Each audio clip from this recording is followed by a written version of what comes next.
Satguru Chitananda Akhanda Swarupa Namah Shivaya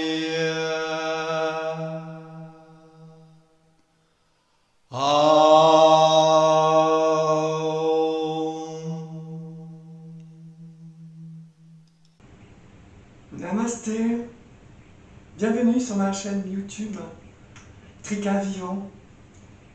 Chers amis, aujourd'hui je vous invite à un voyage au cœur de l'enseignement vivant du Tantra Loka. Nous allons explorer ensemble un thème fondamental du Trika, comment la pensée, loin d'être un ennemi à combattre, peut devenir un pont vers la réalisation du soi, de ce que l'on est vraiment, de l'être, de l'essence. Pas du petit moi étriqué, contracté, incarné, mais Shiva, la conscience universelle. Ce thème, c'est celui de la dissolution des vikalpas, terme sanskrit qui désigne les constructions mentales différenciées. Ce thème, c'est aussi la reconnaissance directe de la conscience, c'est-à-dire de Shiva lui-même. Dans le Trika, tout commence par un regard sur ce qui est déjà là en fait. La conscience vivante, vibrante, libre. J'insiste sur ce point, ce n'est pas un vide, mais un espace vivant et vibrant dans l'Akash, lieu de manifestation de la Shakti, c'est-à-dire la puissance, l'énergie de Shiva, la conscience absolue. Et pourtant, ce regard est souvent voilé, non par une faute, il n'y a pas à culpabiliser, non, même pas par un manque, mais par un jeu. Un jeu au sens de jouer, le jeu des vikalpas, donc de ces concepts mentaux, le jeu de la pensée différenciée.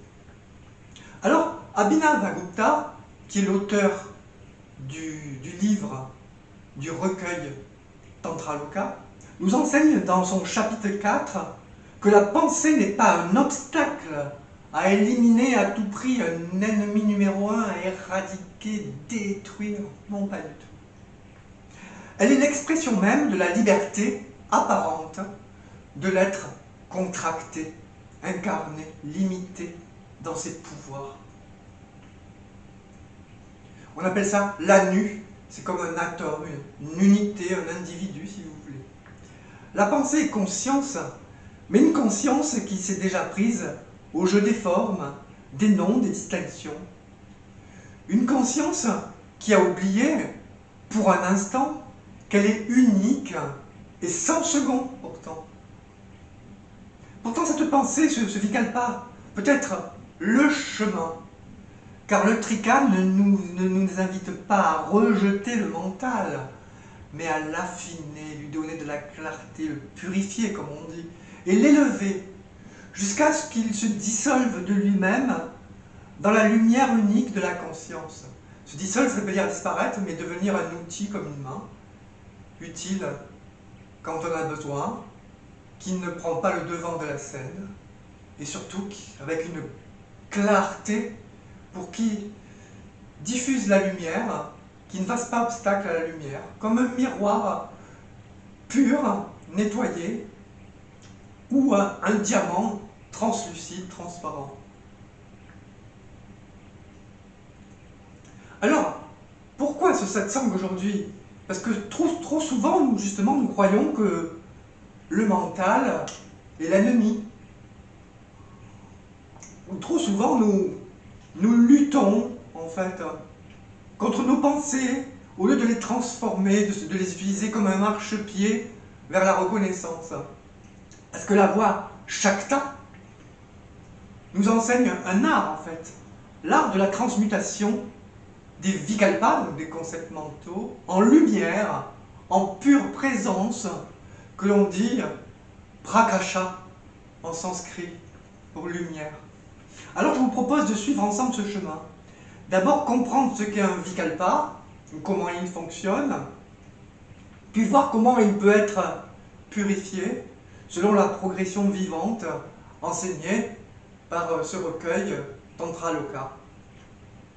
Enfin, toucher du cœur ce qui advient quand la pensée s'efface. La reconnaissance directe, la révélation de la lumière qui est déjà là. Alors, ce satsang n'est pas un enseignement académique, universitaire, ce n'est pas une philosophie, ce n'est surtout pas non plus laïque, parce que ça signifierait qu'il y a absence de divin. Quand une quête spirituelle laïque n'a aucun sens, qui d'ailleurs, la laïcité est une spécificité française pour l'essentiel. Enfin bon, passons. C'est une invitation à goûter directement ce mouvement vivant, réel, du mental vers la conscience nue. Dans le tantra, il n'y a rien de théorique. Tout ouvre sur une pratique, c'est 100% pratique. Vous le faites, ça fonctionne. C'est ça, la magie du trika, c'est une magie de l'IA. Alors, le vikalpa, quand la pensée se prend au jeu de la différenciation. Alors, qu'est-ce qu'un vikalpa? Un vikalpa, c'est une pensée qui différencie, qui nous maintient dans la dualité. C'est une pensée qui, dans son mouvement, en fait, trace une frontière. Ici le sujet, là l'objet, ici le moi, là cela, les autres. C'est un souffle de conscience qui s'est comme figé, crispé, cristallisé dans une forme pensée. Donc avec de l'énergie. Il faut beaucoup d'énergie pour créer, mémoriser des pensées. C'est comme un ordinateur, on dirait un ordinateur quantique aujourd'hui, il faut énormément d'énergie. Et cette énergie, en fait, que vous utilisez pour faire jacasser, comme un perroquet, comme un singe, la petite voix dans votre tête, ben ça prend beaucoup d'énergie qui pourrait être utilisée ailleurs si vous étiez dans le calme et en paix. Et pourtant, Abhinavagupta, donc l'auteur de Tantraloka, nous le rappelle, ce vikalpa, cette pensée qui paraît nous séparer, n'est rien d'autre que la conscience elle-même, un de ses aspects, une de ses tranches, tattva on dirait. C'est la liberté de la conscience, svatantriya on dit en sanskrit pour liberté absolue, qui dans le jeu des voiles se manifeste ainsi. Le vikalpa, c'est donc la liberté qui se contracte, qui se donne un contour, qui joue au départ à l'oubli d'elle-même. Ensuite, quand elle, dans une incarnation, l'oubli de qui l'on est vraiment, elle vient inexorablement, on dirait, je pourrais dire. Le problème n'est pas la pensée, donc. Le problème, c'est l'oubli que cette pensée est lumière. Voilà. Le problème, c'est de croire à la séparation qu'elle semble tracer, cette pensée illusoire. Alors le chemin du trika, c'est purifier sans rejeter, ne pas s'identifier, ne pas rejeter, équanimité, lâcher prise, stabilité, dans le hirdaya, dans le cœur, portail de la non-dualité. Alors, que nous propose le trika? Il nous propose de ne pas rejeter ni de la pensée, ni de la combattre, ni de la tuer. Il nous propose de la purifier, de la remettre à sa place, de la laisser passer, de l'affiner, de l'élever. La voie Shakta, c'est cela, prendre le vikalpa, ce mouvement de différenciation, et le transformer pas à pas en lumière consciente. Alors, les 4 stades de la pensée sur le chemin. Alors Abhinavagupta nous décrit cela, donc en 4 stades. C'est un processus naturel, et cette pensée donc, se purifie dans cette voie upaya en 4 stades. D'abord, la pensée est indistincte. C'est un mélange de confusion, un tissu de projection, de jugement, d'habitude, de karma. Puis la pensée commence à tendre vers la clarté. Quelque chose s'éveille en nous. La pensée sent qu'elle est peut-être plus transparente, plus vraie. Ensuite, la pensée devient claire. C'est le discernement qui naît.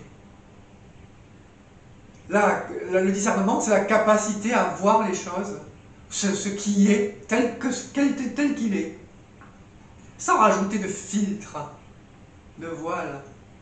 Ensuite, la pensée devient parfaitement claire et manifeste. Elle est comme un cristal, comme on disait tout à l'heure dans notre petite symbolique poétique. Elle ne sépare plus, elle révèle. Et donc à ce stade, la pensée ne fait plus écran, il n'y a plus ce voile. Elle laisse passer la lumière de la conscience, qui était toujours là, mais qu'on ne pouvait pas voir à cause des différents petits filtres évoqués. Alors c'est un art vivant, pas une technique figée. Vous le sentez, ce n'est pas une méthode au sens technique finalement. C'est un art vivant, c'est un art où la pensée est regardée, accueillie, puis transfigurée. C'est presque un processus alchimique, hein, on dirait. Un art où la vigilance devient amour. Amour de la clarté, amour de la lumière, genre de bhakti, qui se dévoile au cœur même de ce que nous appelions le mental comme une entité indépendante et un dictateur en fait qui semblait tout puissant, indéboulonnable. Alors, le Vikalpa purifié, donc c'est un pont vers la reconnaissance. Le Tantra Loka nous enseigne que la pensée purifiée n'est pas un piège, elle est un pont. Lorsque le Vikalpa se purifie, il se rapproche, pas à pas, de sa source, c'est-à-dire Shiva. Comment cela se fait-il? Chaque pensée claire, chaque Vikalpa, donc, purifié, engendre un autre Vikalpa, encore plus pur, etc. C'est un enchaînement vivant. La pensée, au lieu d'enfermer, s'élève, c'est une spirale ascendante, une synergie. Elle s'affine, elle devient transparente, et peu à peu, elle perd sa fonction de séparation, dualisante. Elle n'est plus dualisante. Et donc, ce qui est séparé devient finalement le prétexte, devient ce qui révèle. Alors, la dissolution spontanée des vikalpas. Puis un moment vient où même le vikalpa le plus pur n'a plus de fonction. Alors ces vikalpas, les plus purs, on les trouve dans les sastras, dans les agamas, c'est-à-dire dans les textes sacrés. Pourquoi? Parce que le vikalpa généralement vient de la pensée, mais dans les agamas, ça vient des jivanmukti, des êtres libérés vivants. On dirait rishi dans d'autres branches de la culture hindoue et du yoga.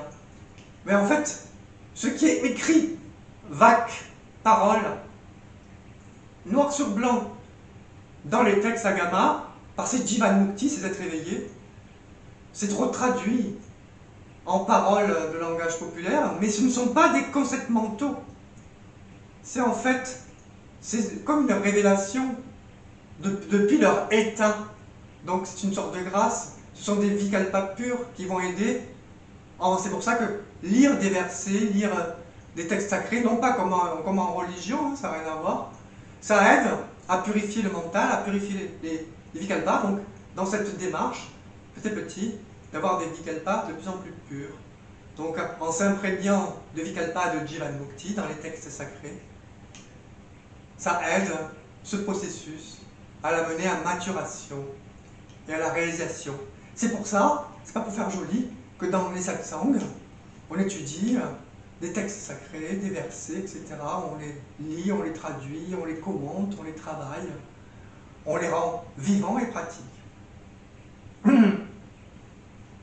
Alors donc un moment vient même où la pensée suprêmement purifiée s'efface d'elle-même, non par effort, non même plus par volonté, mais par la force de sa propre lumière.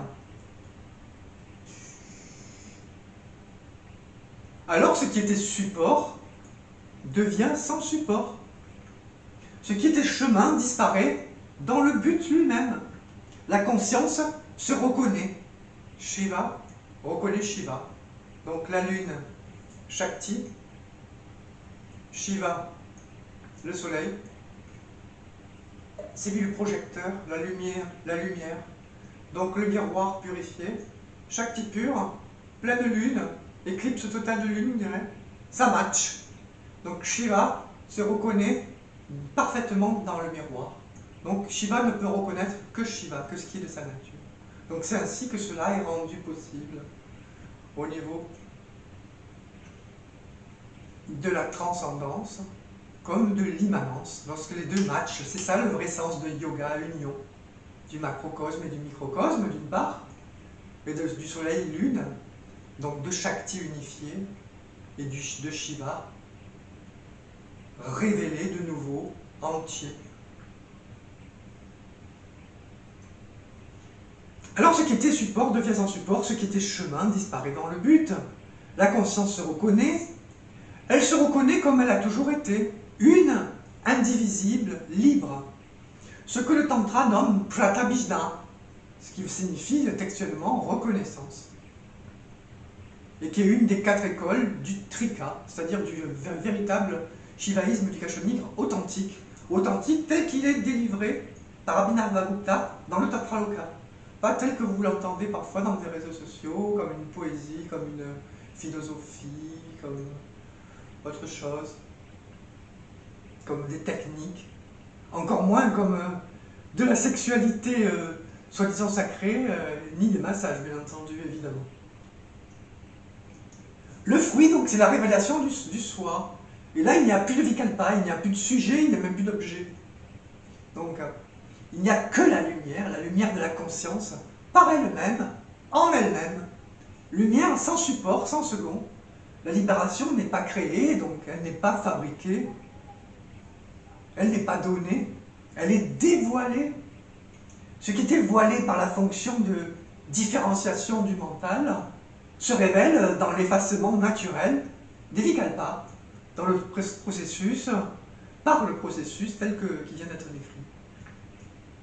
Alors, cela accomplit l'ultime bascule, la grâce, Shaktipat, ou Shaktipata en sanskrit, grâce. Et ce dévoilement, d'où vient-il? Est-ce l'effort qui le produit? Que nenni? Non. L'effort prépare, l'effort affine. Donc l'autre paya plus bas que Shaktopaya, donc c'est un Anavopaya, celui qu'on connaît le plus, puja, rite extérieur, mantra, récitation de japa, pranayama, etc. etc. Donc l'effort prépare, l'effort affine, permet de se lisser à niveau pour bien réceptionner et engager efficacement ce processus à maturité, certes. Mais seulement, seul le rayonnement de la grâce, para anugraha shaktipata, dissout le dernier voile, et non des moindres. La voie Shakta, donc, mène jusqu'à ce seuil. La grâce fait basculer dans la reconnaissance directe. C'est ce qui se produira ensuite dans le 3e upaya, Shambhavopaya, la voie de Shambhu, donc de Shiva et non plus de Shakti. Et lorsque cette voie n'est même plus recherchée et nécessite une volonté pour s'y connecter, c'est Anupaya, c'est-à-dire la non-voie, la réalisation. Anupaya, c'est Shambhavopaya, mais en continuité, sans effort, naturellement, toujours. C'est ça être Jivanmukti, Moksha, libéré, vivant. Et c'est ce que permet le Trika, très rapidement, pas dans une autre vie, pas réservé à une soi-disant élite, mais vous, si vous le souhaitez, en quelques années seulement. Et mes élèves en témoignent. La voie Shakta mène jusqu'au seuil, la grâce est basculée dans la reconnaissance directe. Alors c'est un art d'intégration et non pas une lutte. Vous voyez ce chemin n'est pas une guerre contre la pensée. C'est un art d'intégration, un art où le mental se transforme finalement en lumière. Un art où la vigilance devient offrande.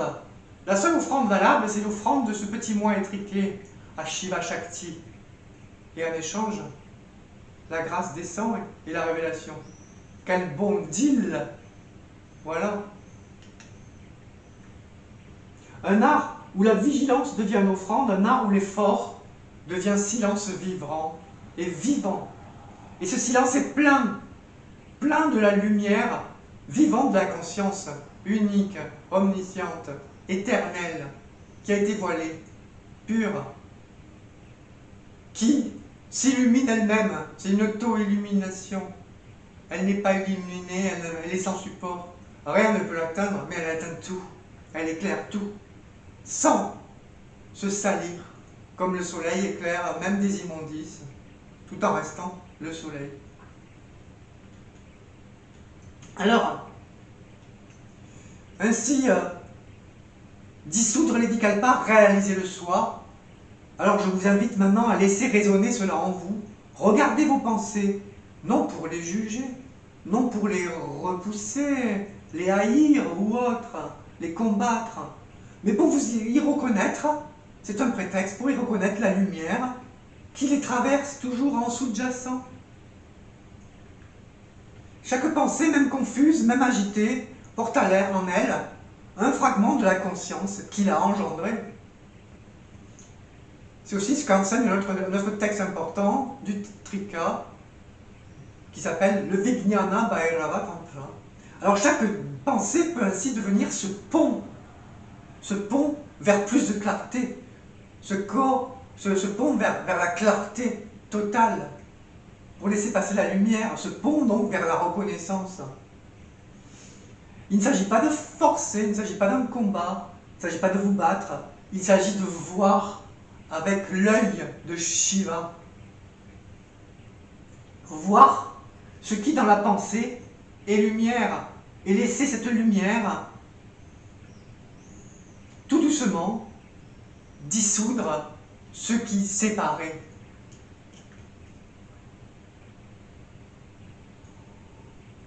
« 34 degrés. Désolé. Alors la voie du Trika, c'est la voie de la confiance. La confiance, non pas une foi absolue, fanatique, religieuse. La confiance dans la puissance vivante de la conscience, parce qu'elle existe en nous. Elle est révélée. La confiance dans le chemin de la pensée qui s'élève jusqu'à sa propre extinction, neutralisation. Confiance dans la grâce qui nous prend au-delà de ce que nous pouvions imaginer. Et c'est ce chemin accessible à tous. Pas besoin d'autre chose que ce regard vivant dans le Shaktopaya. Ce regard qui voit et qui laisse fondre ce qui séparait. Alors, que ce satsang soit pour vous une invitation. Non un savoir de plus, mais un regard.